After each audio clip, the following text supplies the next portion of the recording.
जब एक 19 साल की लड़की को एक भूत से प्यार हो जाता है और प्यार बहुत आगे तक बढ़ता है और वो जो लड़की होती है 19 साल की वो प्रेग्नेंट हो जाती है और कुछ समय के बाद उस लड़की की हत्या की हो जाती है। जब आप इस घटना के बारे में जानेंगे, इस अजीबो-गरीब घटना के बारे में जानेंगे तो जानकर वाक़ई में आप भी हैरान रह जाएँगे इस घटना के पीछे की सच्चाई जानकर। नमस्कार दोस्तों, मेरा नाम है रवि और आपको इस घटना को सुनने से पहले आपको चलना पड़ेगा बिहार के दरभंगा में। बिहार के दरभंगा में रहने वाले एक शख्स जिनका नाम होता है शंकर लाल। शंकर लाल और उनकी पत्नी सोचती हैं क्यों ना हम अपनी इनकम को बढ़ाने के लिए, अपनी जीविका के लिए हम दिल्ली चलें, जो कि यहाँ पर हमारे कमाई के इतने साधन भी हैं नहीं। और ऐसा ही वो करते हैं। शंकर लाल और उनकी पत्नी पहुँचती हैं दिल्ली और दिल्ली में एक जगह है नागलोई। नागलोई में जो शंकर लाल होते हैं वो एक चाय का छोटा-सा स्टॉल लगाते हैं और जो उनकी पत्नी होती हैं वो आस-पास के घरों में झाड़ू, पोंछा ये सब छोटे-मोटे काम करती थीं। अब समय धीरे-धीरे आगे बढ़ता है और शंकर लाल को 3 बच्चे होते हैं जिसमें कि 2 लड़कियाँ और 1 लड़का। उन बच्चों में सबसे बड़ी एक लड़की होती है, उसकी शादी की जाती है बहुत ही धूम-धाम से, जो कि नागलोई के आस-पास में ही एक जगह होती है। और उससे छोटा होता है एक भाई और उससे छोटी होती है एक बहन, जिसकी लगभग उम्र 19 से 20 साल, जिसका नाम सोनिया, और जो बीच का लड़का होता है यानी मनीष सिंह, जिसकी लगभग उम्र 24 से 25 साल के बीच में थी। और जो घर की सारी व्यवस्थाएँ होती हैं वो बहुत अच्छी तरीके से चल रही थी, क्योंकि इसके पीछे की वजह ये थी, जो मनीष होता है वो भी कमा रहा था एक ई-रिक्शा चलाकर और उसकी माँ है वो भी पैसा कमा रही थी, और जो उसके पिता यानी जो शंकर लाल होते हैं वो भी अपना टी स्टॉल लगाकर थोड़ा अच्छा बहुत पैसा कमाते थे। और सारे लोग सुबह को घर से बाहर निकलते थे और शाम को घर पर वापस आते थे। और वहीं पर जो सोनिया होती है, जिसकी महज उम्र 19 से 20 साल होती है, वो घर पर अकेले होती है। और उसी अकेलेपन को दूर करने के लिए जो सोनिया होती है वो सोशल मीडिया पर सोचती है कि क्यों ना मैं भी करियर बनाऊं, जो कि आजकल चल रहा है। हर कोई एक वीडियो या कंटेंट क्रिएटर बनना चाहता है वीडियो बनाकर। इसी में सोनिया भी सोचती है क्यों ना मैं भी इसमें अपना लक आजमाऊँ। और ऐसा ही वो करती है, एक इंस्टाग्राम पर अपनी आईडी बनाती है और उस आईडी में अपने अच्छी-अच्छी वीडियो डालती है। और उसी के साथ में वो टच में आती है एक व्यक्ति के, और उसको वह भूत कहकर बुलाती थी। उसकी जो भी ऑडियंस थी सब उसको जानती थी कि वो एक भूत से बात करती है। और जो भूत होता है उसका नाम संजू होता है। और संजू से उसकी नज़दीकियाँ बढ़ती हैं। बढ़ने का कारण ये भी था, जो संजू होता है वो उसके घर के आस-पास यानी कि तकरीबन 500 मीटर की दूरी पर ही रहता था। और इसकी नज़दीकियाँ बढ़ती हैं और जब सारे लोग घर से बाहर निकलते थे तो वह संजू को अपने घर पर बुलाती थी, कुछ समय बिताती थी और उसी के बीच में वह प्रेग्नेंट हो जाती है।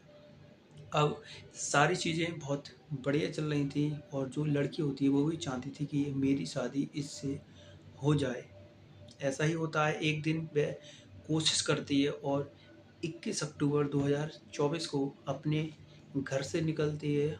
तकरीबन सुबह के टाइम होता है 4:30 बजे का, और उठती है और अपनी माँ की ओर देखती हुई, जो कि आधी नींद में थी, और उनके माथे पर पुचकारती है, उनके माथे को चूमती है और उनसे कहकर चली जाती है कि मैं वापस आ जाऊँगी। लेकिन जब उसकी माँ की नींद खुलती है, सुबह झाड़ू वगैरह करती है और देखती है कि सोनिया घर पर नहीं है, जो कि उससे पहले वो इतनी देर के लिए कभी बाहर गई ही नहीं थी। अब जो घरवाले होते हैं वो सोचते हैं कि 7-8 बजे तक का टाइम तो निकल चुका था, उस समय तक की कोई बात नहीं थी। लेकिन जब लगता है कि सोनिया अब भी घर पे नहीं आई है, तो जो घरवाले होते हैं वो बहुत परेशान हो जाते हैं और जो आस-पास में जितने भी लोग होते हैं, अपने रिश्तेदार होते हैं, आस-पड़ोस के पड़ोसी होते हैं, उन सब से पूछताछ करते हैं और जो रिश्तेदार होते हैं, उनसे पूछते हैं कि क्या तुम्हारे घर पर ये जो सोनिया है, मेरी लड़की, क्या वो आई है? और जितने भी रिश्तेदार होते हैं, सारे मना कर देते हैं। इसके बाद उसके उसका सोनिया का भाई मनीष और उसके पिता शंकर लाल और उसकी माँ, ये तीनों लोग पहुँचते हैं थाने में और थाने में जाकर, जो कि नागलोई पुलिस स्टेशन होता है, उसमें वो पहुँचते हैं और वहाँ पर जाकर उनसे दरख्वास्त लगाते हैं कि मेरे बच्चे की गुमशुदगी की रिपोर्ट दर्ज करो। लेकिन जो पुलिसकर्मी होते हैं वो ऐसे मामलों में थोड़ी शिथिलता बरतते हैं, कोशिश करते हैं कि इस तरीके के मामले ऐसे ही रफ़ा-दफ़ा हो जाएँ। अब पुलिस वाले कहते हैं कि तुम्हें एक 24 घंटे, यानी 24 घंटे का तो तुम्हें इंतज़ार करना ही पड़ेगा, इसके बाद हम इसको दर्ज करेंगे। अब जो 21 तारीख को सोनिया गायब हुई थी, यानी कि घर से गई थी, अब 22 तारीख आ जाती है, वो भी गुज़र जाती है। इसके बाद 23 तारीख आती है और 23 तारीख को जो मनीष होता है, उसके पास एक कॉल जाती है और जो कॉल है वो जाती है प्रीत बिहार प्रीत बिहार सॉरी, मुझे माफ़ करिए, प्रीत बिहार नहीं, पश्चिम बिहार एक पुलिस स्टेशन उसमें होता है, उससे कॉल जाती है उस मनीष के पास और सीधे मनीष पहुंचता है उस थाने में। और जब वो उस थाने में पहुंचता है, वहाँ पर उसको बैठे दिखते हैं दो शख्स, जिसमें कि संजू संजू उर्फ सलीम, जो कि एक मुसलमान था, उसके साथ में एक व्यक्ति और था जिसका नाम पंकज था। जब पंकज और सलीम को वहाँ पर मनीष देखता है तो वो देखकर हैरान रह जाता है कि यही दो शख्स हैं जो कि हमारे गली में हमारे घर के पास रहते हैं। जब उनको देखते हैं तो सीधे मनीष कुछ सोचता नहीं है, सीधे पूछता है कि मेरी बहन कहाँ है? पुलिस वाले अब उसको बताते हैं कि हमने इनको, ये पार्क एक लगता है, उनमें ये दोनों लड़के बैठे हुए थे। जब इनसे हमने पूछा, उनके पास में एक गाड़ी खड़ी थी जो कि विदाउट नंबर प्लेट थी, और उनसे जब पूछते हैं तो वो घबरा जाते हैं, उस सवाल का जवाब नहीं दे पाते, तो पुलिस वाले सीधे उनको उठाते हैं और थाने में लेकर चल देते हैं। और जब उनसे पूछताछ की जाती है सलीम उर्फ संजू से, तो पहले तो वो कहता है कि वो कहीं नहीं गई है, शाम तक शायद वापस आ जाएगी, अभी हमें छोड़ दो। लेकिन जब पुलिस वाले होते हैं वो कहते हैं कि तुम्हें हम कहीं जाने नहीं देंगे जब तक तुम बताओगे नहीं।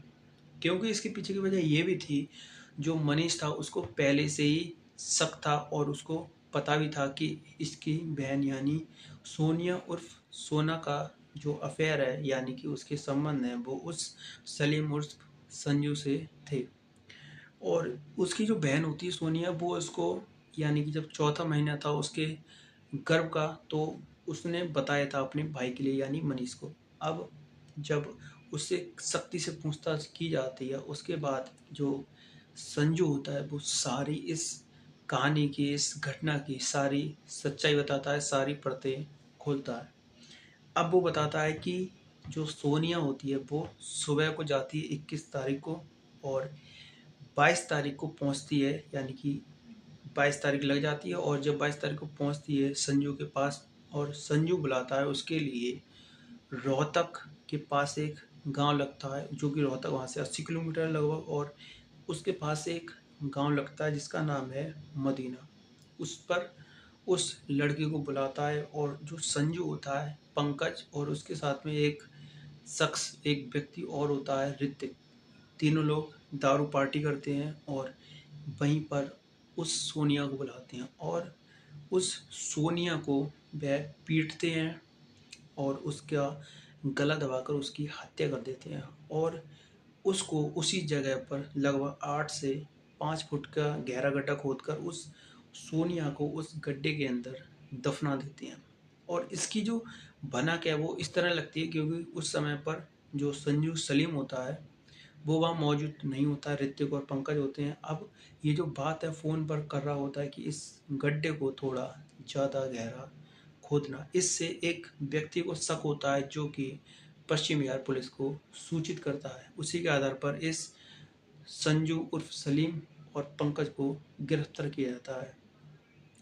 दोस्तों, ये जो सच्चाई है कि उसके पीठ पर और उसकी रीढ़ की हड्डी भी टूटी हुई थी। इसके पीछे की वजह ये थी क्योंकि उसकी जब पोस्टमार्टम रिपोर्ट आई थी उसमें ये सारी चीज़ें मेंशन थी। दोस्तों, आपको इस कहानी से, इस घटना से क्या सीखने को मिलता है आप ज़रूर बताएं। और हमारी राय यही है कि कोई भी संबंध या किसी प्रकार का कोई आपसी संबंध बनाने से पहले हमें अपने परिवार की और समाज की ज़रूर सोचना चाहिए, क्योंकि हम किसी पे इस तरह से आंखें बंद करके भरोसा नहीं कर सकते हैं जैसे सोनिया उर्फ सोना ने किया था, जो कि उसके लिए संजू बनकर उससे दोस्ती की, उसको धोखा दिया और उसकी जान ले ली। ये जो घटना है ये जब तक दूसरों के साथ में होती है वो हमें कहानी के रूप में लगती है, लेकिन जब हमारे आस पड़ोस में हमारे साथ में ऐसी घटना होती है तो वाकई में ये बहुत दर्दनाक होती है और बहुत बेकार होती है। आपको इस कहानी से, इस घटना के जानकर आपको कैसा लगा? और अगर आपको इस घटना से, इस कहानी से कुछ सीखने को मिला तो प्लीज़ आप इस चैनल को ज़रूर सब्सक्राइब करें और वीडियो अच्छी लगी है तो प्लीज़ लाइक करें। Thank you. जय हिंद, जय भारत।